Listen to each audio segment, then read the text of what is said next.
तो देखिए अब इसके बाद हम न्यूक्लिक एसिड के बारे में बात करेंगे। न्यूक्लिक एसिड, न्यूक्लिक अम्ल, हिंदी में बोलते हैं इसको न्यूक्लिक अम्ल।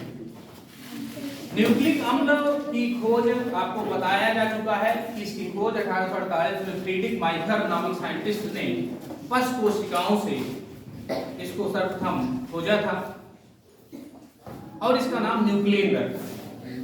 इसके बाद अल्टमान नामक साइंटिस्ट ने इसका नाम न्यूक्लिक एसिड रखा। अगर हम इसकी संरचना की बात करें न्यूक्लिक एसिड की, तो ये 3 प्रकार के पदार्थों से मिलकर के बना हुआ है। 3 प्रकार के पदार्थ कौन कौन से हैं वो आपको हम बता दे रहे हैं। पहला है नाइट्रोजिनस बेस, नाइट्रोजनस बेस। दूसरा होता है पेंटोज शुगर, पेंटोज शुगर। और तीसरा होता है phosphoric acid, phosphoric acid H3PO4।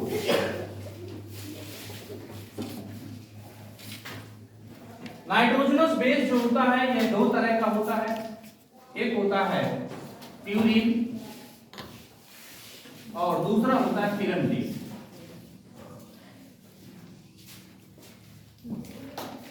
Purine जो होता है यह 2 तरह का होता है, एडेनिन, एडेनिन, दूसरा होता है ग्वानिन। इसको शॉर्टकट में ए से प्रदर्शित करते हैं, इसको जी से प्रदर्शित करते हैं। पिरिमिडिन जो होता है 3 तरह का होता है, थायामीन, थायामीन टी से प्रदर्शित करते हैं। दूसरा साइटोसिन सी से प्रदर्शित करते हैं और लास्ट वाला होता है यूरेसिल, इसको यू से। अभी कुछ भी लिखना नहीं है, सिर्फ समझना, सारा चीज अभी नोट्स बनवाएंगे। पेंटोज शुगर जो होता है 2 तरह का होता है। एक होती है ribose sugar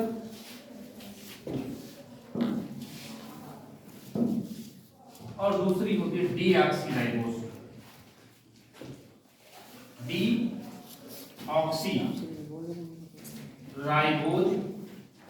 sugar.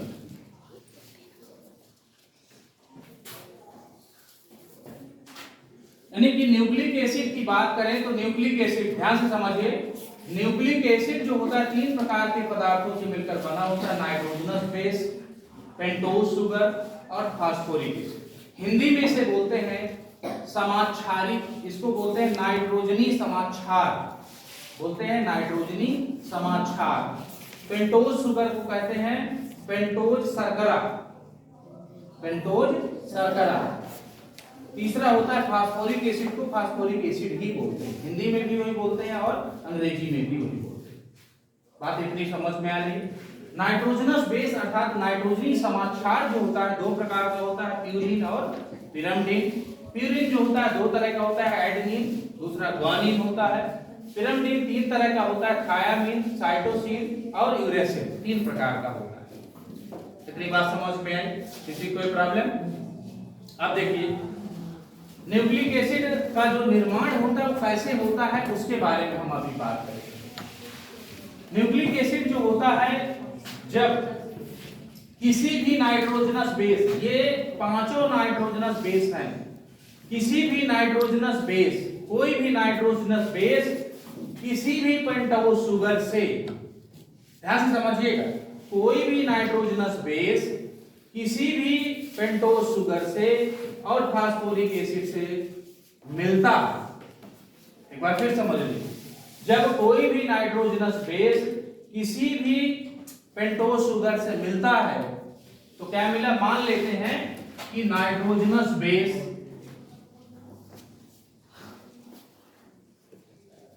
Nitrogenous base और इसे मिल गया पेंटोज शुगर,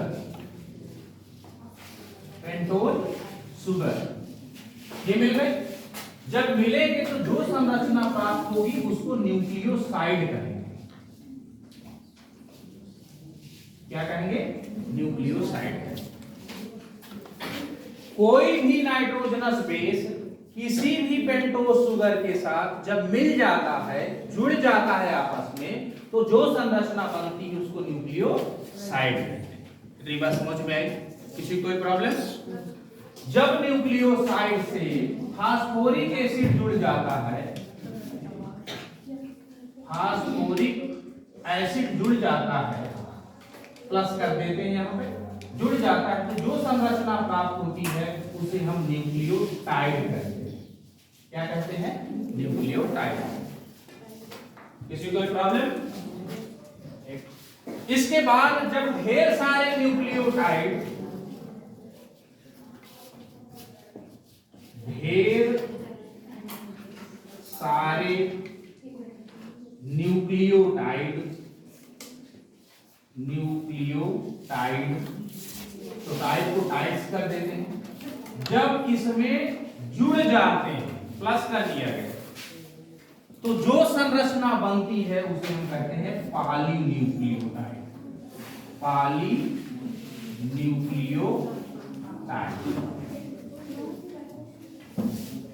और पॉलीन्यूक्लियोटाइड ही न्यूक्लिक एसिड है। पॉलीन्यूक्लियोटाइड ही न्यूक्लिक एसिड। समझ में आया? एक बार फिर समझ लीजिए। नाइट्रोजनस न्यूक्लिक एसिड 3 प्रकार के पदार्थों से बना होता है। Nitrogenous base, pentose sugar, phosphoric acid. Nitrogenous base 5 प्रकार का होता है, आपको बता दिया हूं अभी। पेंटोस शुगर 2 तरह का होता है, ये भी बता दिया हूं। फास्फोरिक एसिड एक ही प्रकार का होता है, उसका कोई प्रकार नहीं होता है। तो जब भी कोई भी नाइट्रोजनस बेस, जरूरी नहीं है कि कोई भी adenine, guanine, thymine, cytosine, uracil, कोई भी नाइट्रोजनस बेस किसी भी पेंटोस शुगर से, चाहे राइबोस शुगर हो या डीऑक्सीराइबोस शुगर हो, किसी के साथ मिल जाता है, मिलने के पश्चात जो संरचना बनती है उसे हम न्यूक्लियोसाइड कहेंगे। और जब न्यूक्लियोसाइड से फास्फोरिक एसिड भी जुड़ जाता है तो जो संरचना बनती है उसे न्यूक्लियोटाइड कहते हैं। कोई प्रॉब्लम? आप ऐसे समझ सकते हो कि ये हो गया, मान लेते हैं ये हो गया नाइट्रोजनस बेस, और ये हो गया पेंटोस शुगर। दोनों आपस में मिले, मिलने के पश्चात जो संरचना बनाए, मान लो कि ये बना लिए, ये संरचना बनाए, इसे हम क्या कहेंगे? न्यूक्लियोसाइड कहेंगे। जब इस न्यूक्लियोसाइड से फास्फोरिक एसिड जुड़ जाएगा, क्या जुड़ जाएगा? मान लो कि ये फास्फोरिक एसिड है, क्या है? ये फास्फोरिक एसिड है, ये इसके साथ जुड़ गया, तो जुड़ने के पश्चात जो संरचना बनाएगा उस संरचना को हम कहेंगे न्यूक्लियोटाइड। इसको क्या कहेंगे हम? न्यूक्लियोटाइड। जब ढेर सारे न्यूक्लियोसाइड जुड़ जाएंगे, इसमें प्लस कर देंगे, इस तरह से ढेर सारे न्यूक्लियोटाइड इसके अकॉर्डिंग जुड़ गए, न्यूक्लियोटाइड जुड़ गए, तो क्या बनेगा? जो संरचना हमें प्राप्त होगी, ये ऐसे ऐसे करके संरचना बन गई, इसमें हम क्या कहेंगे? पॉलीन्यूक्लियोटाइड। इसी पॉलीन्यूक्लियोटाइड को न्यूक्लिक एसिड। इससे कोई प्रॉब्लम? सबके समझ में आ गया? न्यूक्लिक एसिड 2 प्रकार का, बहुत सिंपल है, कुछ है नहीं। कितना समझ में आ गया ना? न्यूक्लिक एसिड 2 प्रकार का होता है। एक होता है डीएनए और दूसरा होता है आरएनए। आपने नाम सुना होगा, सभी लोगों ने सुना? Yes sir. डीएनए का फुल फॉर्म होता है डीऑक्सी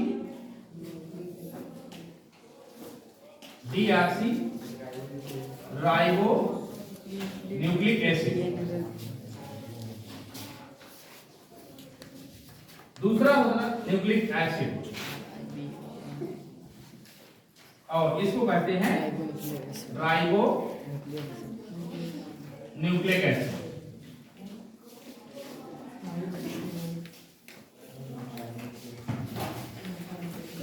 कोई प्रॉब्लम? अब दोनों को समझ लेना।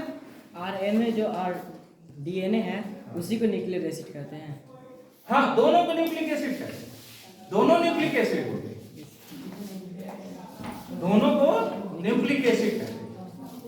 अब वही तो हम बताना चाह रहे हैं। पॉलीन्यूक्लियोटाइड तो आपके समझ में आ गया, कोई प्रॉब्लम नहीं सर? कोई प्रॉब्लम है? नहीं।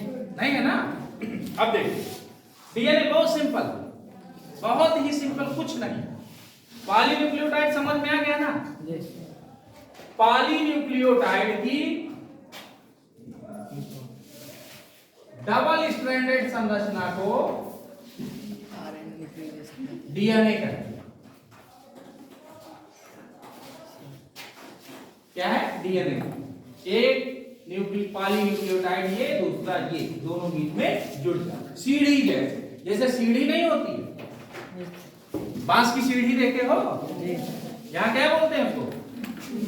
सीढ़ी ही बोलते हैं। Yes sir. बहुत हाँ? हाँ? क्या बोलते हैं? लिसेन। चलो कोई बात नहीं, जो भी समझ, सीढ़ी समझ रहे हो ना? तो ये एक पॉलीन्यूक्लियोटाइड का डंडा ये हो गया, दूसरा पॉलीन्यूक्लियोटाइड का डंडा ये हो गया, दोनों आपस में जुड़ जाएंगे छोटे डंडे की तरह, जैसे सीढ़ी में लगे होते हैं। Sabir, yes sir. इसको क्या कहेंगे? डीएनए। तो क्या बोलेंगे? डीएनए को कैसे परिभाषित करेंगे? पॉलीन्यूक्लियोटाइड की डबल स्ट्रैंडेड संरचना को डीएनए कहते हैं। पॉलीन्यूक्लियोटाइड, पॉलीन्यूक्लियोटाइड ही है, पॉलीन्यूक्लियोटाइड की डबल स्ट्रैंडेड संरचना को हम डीएनए। स्ट्रैंड समझते हो ना? जैसे साइकिल में स्ट्रैंड होता है खड़ा करने वाला, तो उसमें क्या होता है? एक डंडा इधर लगा होता है, दूसरा ऐसे होता है। Yes sir. हम लोग उसको क्या करते हैं? खड़ा कर देते हैं, यही तो करते हैं, है ना? Yes sir. कुछ साइकिलों में एक ही डंडा होता है, एक तरफ ऐसे लटका के खड़ा कर देते हैं। हम दोनों की डबल स्ट्रैंड, उसमें क्या होता है? डबल स्ट्रैंड होता है। तो एक स्ट्रैंड ये हो गया, दूसरा स्ट्रैंड, स्ट्रैंड बोलते हैं, डबल स्ट्रैंड, डबल स्ट्रैंड।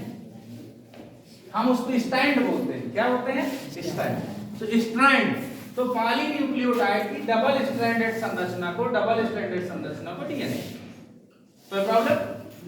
कितना सिंपल है। यस। पॉलीन्यूक्लियोटाइड की डबल स्ट्रैंडेड संरचना को डीएनए कहते हैं। कोई प्रॉब्लम? No sir. आरएनए किसे कहते हैं? पूछा जाए। पॉलीन्यूक्लियोटाइड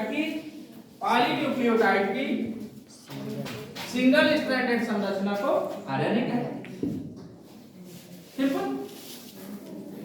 अब देखिए, ये हो गया आरएनए, ये क्या हो गया? आरएनए, और ये क्या हो गया? डीएनए। आरएनए और डीएनए दोनों जो है कोशिका, और डीएनए जो होता है केंद्रक में उपस्थित होता है, और आरएनए जो है वो केंद्रक में और कोशिका तरफ दोनों जगह उपस्थित होता है, कहीं भी हो सकता है।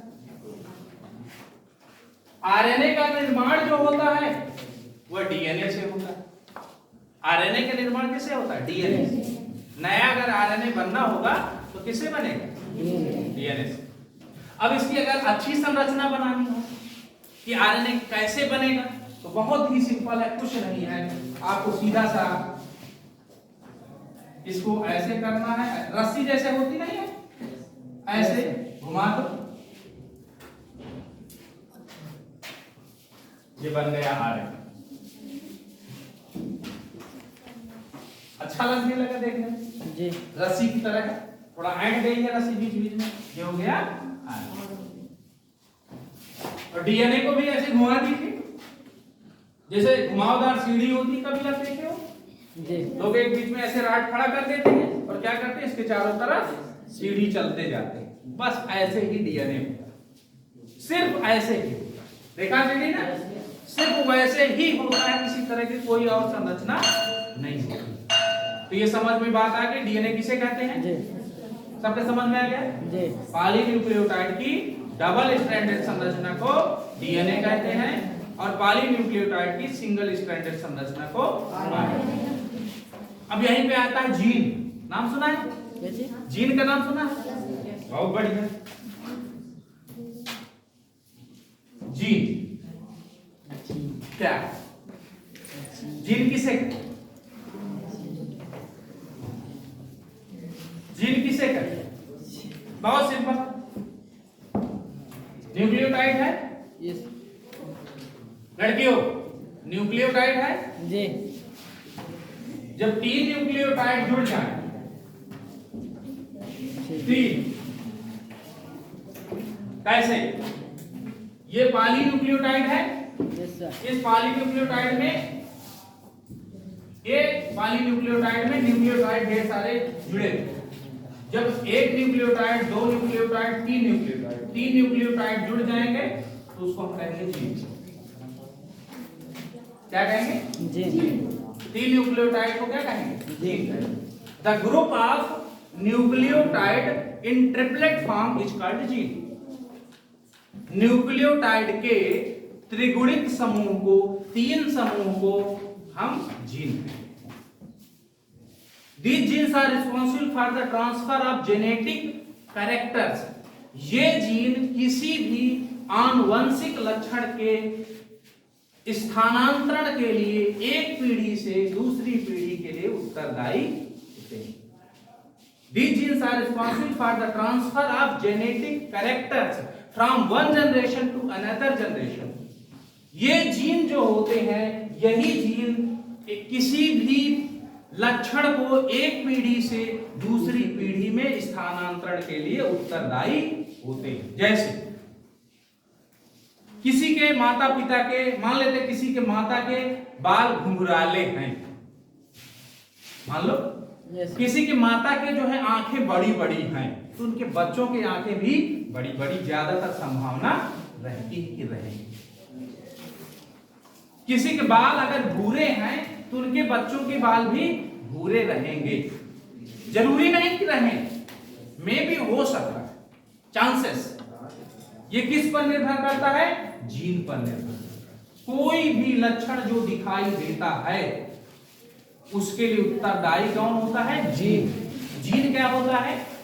डीएनए का एक टुकड़ा होता है जो न्यूक्लियोटाइड का 3 का समूह होता है। न्यूक्लियोटाइड का 3 का समूह को हम क्या कहते हैं? जीन कहते हैं। न्यूक्लियोटाइड क्या है? सारी चीजें आपको बताई जाती। किसी कोई प्रॉब्लम? No sir. सबके समझ में आ गया?